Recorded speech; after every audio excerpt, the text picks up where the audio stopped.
Good afternoon, wherever you are. Hope this finds you doing well. So for my accounting class, I'm just finishing up here. We're making a video on accounting and ethics.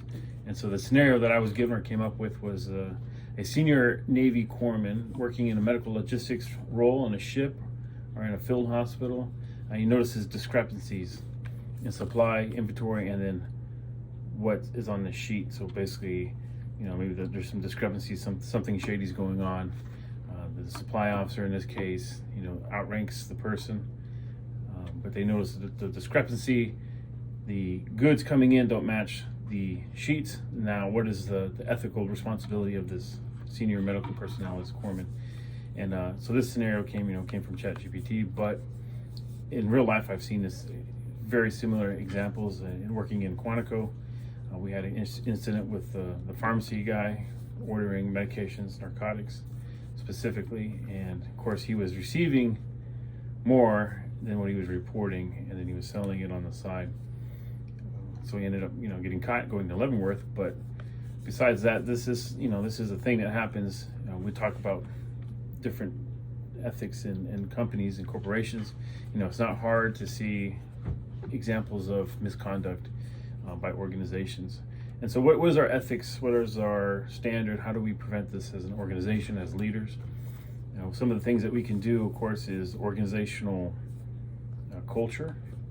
And as leaders, as people, you want to set an example that people can follow. You want to set the bar, the expectations that, hey, if there's something's wrong, you see wrong, we're going to say something. The time is always right to do what's right. So one is setting the culture of like, hey, it's okay to speak up.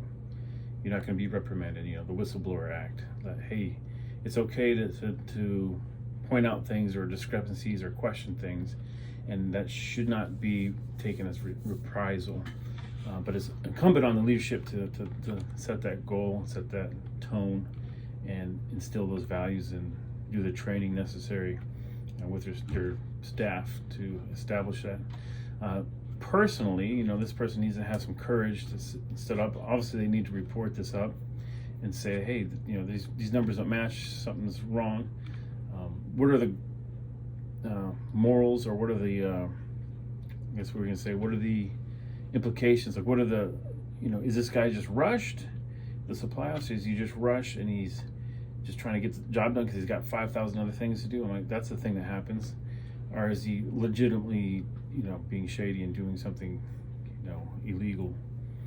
We don't know these things, but you got to ask questions. And so you have to come up with that as leaders. You got to look into that.